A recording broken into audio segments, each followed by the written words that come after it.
میری انتہائی واجب الاحترام طلباء اعزام، عقیدہ توحید سے متعلق ہماری گفتگو چل رہی تھی۔ امام اعظم ابو حنیفہ رحمہ اللہ فقہ الاکبر کے اندر لکھتے ہیں، اللہ جل شانہ کی ذات پر ایمان لانے کے لیے 3 باتیں ضروری ہیں۔ نمبر 1 اللہ کی ذات، نمبر 2 اللہ تعالیٰ کی صفات، اور نمبر 3 اللہ تعالیٰ کے اسماء نام۔ ان تینوں سے متعلق ہمارا عقیدہ کیا ہونا چاہیے، ان تینوں باتوں کی وضاحت آپ کے سامنے پیش کر رہا ہوں۔ ذات باری تعالیٰ سے متعلق 5 باتیں سمجھنی ضروری ہے۔ نمبر 1 اللہ کیا ہے، اللہ کیا ہے، اس سے متعلق کتاب کے اندر یہ بات لکھی ہے، لیس بجسم ولا جوہر، اللہ نہ ہی جسم ہے، اللہ نہ ہی جوہر ہے، اللہ نہ ہی عرض ہے، اللہ نہ ہی عریض ہے، اللہ نہ ہی طویل ہے، نہ کسی مکان میں اتر کر اس کو بھرتا ہے، نہ کوئی مکان اس کا احاطہ کر سکتا ہے، نہ اس کے لیے جہات 6 میں سے کوئی جہت خاص ہے، نہ ہی وہ متحرک ہے، نہ ساکن ہے، نہ حواس کے ذریعے اس کی حقیقت کا ادراک کیا جا سکتا ہے۔ تو اللہ کیا ہے، یہ تعریف صاحب کتاب نے لکھی ہے کہ اللہ جل شانہ جسم سے بھی پاک، اللہ جوہر نہیں، اللہ عریض نہیں، عریض کہتے ہیں چوڑائی والی چیز، طویل لمبائی والی چیز، تو اللہ نہ ہی عریض ہیں نہ ہی طویل ہیں، اللہ جسم سے پاک ہیں۔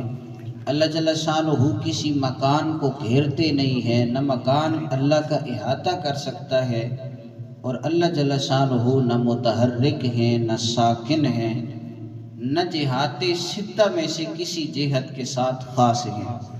جہات 6 کون سی ہوتی ہیں؟ دائیں طرف، بائیں طرف، سامنے، پیچھے، اوپر، نیچے، یہ جہات 6 کہلاتی ہیں۔ اب ہم بیٹھے ہیں، ہمارا چونکہ جسم ہے تو ہم نے کسی مکان کو بھی گھیرا ہوا ہے، ہم جہات میں سے کسی جہت کے اندر بھی آتے ہیں، ہم متحرک بھی ہیں، ہم ساکن بھی ہیں، ہم جسم رکھتے ہیں، تو اللہ جل شانہ ان تمام چیزوں سے پاک ہیں۔ اب اس کے اندر کچھ الفاظ استعمال ہوئے ہیں، ان کی مزید تشریح علامہ ابن جوزی رحمہ اللہ نے لکھی ہے۔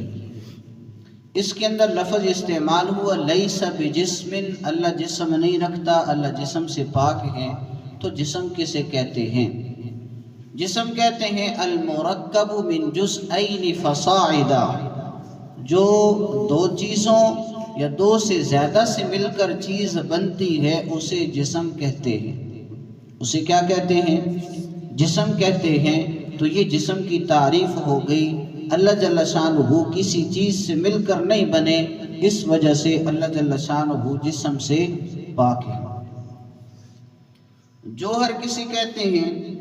جوہر کہتے ہیں ہر وہ ممکن چیز جس کا قیام ذاتی ہو، یعنی اس کا کسی جگہ میں ہونا کسی دوسری چیز کے اس جگہ میں ہونے کے تابع نہ ہو، یعنی وہ خود بخود قائم ہو، کسی کی محتاج نہ ہو، اسے کیا کہتے ہیں؟ جوہر کہتے ہیں۔ اور عرض اس کے برعکس ہے، یعنی ہر اس ممکن چیز کو کہتے ہیں جو کسی دوسری چیز کی وجہ سے قائم ہو، جو کسی دوسری چیز کی وجہ سے قائم ہو، اسے عرض کہتے ہیں۔ اب دوسری بات اللہ جل شانہ سے متعلق سمجھنے کی یہ ہے، نمبر 1 بات تھی کہ اللہ کیا ہے، دوسری بات کیا ہے؟ اللہ جل شانہ کی ذات ایک ہے، اس میں تعدد نہیں ہے۔ جس طرح کہ اللہ تعالیٰ قرآن کریم کے اندر ارشاد فرماتے ہیں قُلْ هُوَ اللَّهُ أَحَدٌ، اے نبی خاتم النبیین صلی اللہ علیہ وآلہ وسلم فرما دیجئے اللہ ایک ہے۔ تو اللہ کی ذات سے متعلق دوسری بات سمجھنے کی یہ ہے کہ اللہ کی ذات ایک ہے۔ تیسری بات، اللہ جل شانہ اول بھی ہے، اللہ جل شانہ آخر بھی ہے۔ هو الاول والآخر والظاہر والباطن انہ وہو بکل شیء علیم۔ اللہ جل شانہ اول بھی ہیں، اللہ جل شانہ آخر بھی ہیں، اللہ جل شانہ ظاہر بھی ہیں، اللہ جل شانہ باطن بھی ہیں، یعنی چاہے بات سامنے والی ہو چاہے بات چھپی ہوئی ہو، اللہ جل شانہ اس کو جانتے ہیں۔ چوتھی بات اللہ جل شانہ سے متعلق سمجھنے کی یہ ہے کہ اللہ جل شانہ بے نیاز ذات ہے۔ اللہ الصمد، اللہ بے نیاز ہے۔ بے نیاز کسے کہتے ہیں؟ جو کسی کا محتاج نہ ہو اور ہر ایک اس کا محتاج ہو، ایسی ذات کو، ایسی ہستی کو بے نیاز کہتے ہیں۔ اور اللہ جل شانہ ایسی ہستی ہیں کہ تمام کائنات اللہ کی محتاج ہے، اللہ کسی کا محتاج نہیں، اللہ جل شانہ بے نیاز ہے۔ ایسی ہی اللہ جل شانہ کی ذات سے متعلق ایک عقیدہ، ایک بات یہ بھی ہے کہ اللہ جل شانہ قدیم ہیں۔ قدیم ہونے کا مطلب یہ ہے کہ اللہ جل شانہ ہمیشہ سے ہیں، ہمیشہ رہیں گے، ہمیشہ سے ہیں، ہمیشہ رہیں گے، یعنی جب کچھ بھی نہیں تھا، اس دنیا کے اندر کچھ بھی نہیں تھا، نہ کوئی یہ دنیا کا نظام، نہ یہ زمین، نہ آسمان، کوئی چیز اس دنیا کے اندر نہیں تھی، کائنات کے اندر کچھ بھی نہیں تھا، لیکن اللہ جل شانہ کی ذات موجود تھی۔ اور اسی طرح ایک وقت آئے گا، کل من علیہا فان، ہر چیز پر فنا چھا جائے گا، زمین ختم، آسمان ختم، سورج، ستارے، سیارے، قمر، شجر، حجر، یہ ساری کی ساری چیزیں ختم ہو جائیں گی، لیکن اللہ جل شانہ پھر بھی باقی رہے گے۔ یہ ہے اللہ کے قدیم ہونے کا معنی، تو اللہ جل شانہ قدیم بھی ہیں۔ تو یہ اللہ جل شانہ سے متعلق چند ایک باتیں تھیں کہ اللہ جل شانہ کو سمجھنے کے لیے ہمیں کتنی باتیں آنی چاہیے اور کتنی باتوں کا ہمیں علم ہونا چاہیے، وہ ساری باتیں آپ حضرات کے سامنے آ گئی۔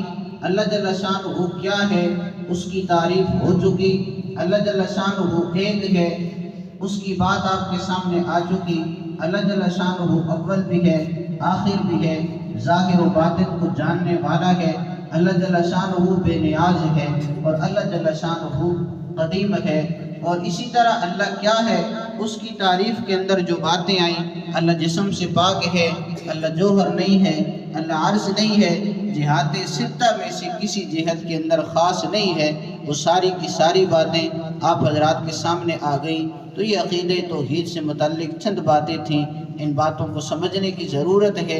اللہ جل شانہ کی ذات سے دعا ہے اللہ تعالیٰ مجھے آپ کو یہ تمام باتیں سمجھنے کی توفیق عطا فرمائے اور پھر آگے پھیلانے کی توفیق عطا فرمائے۔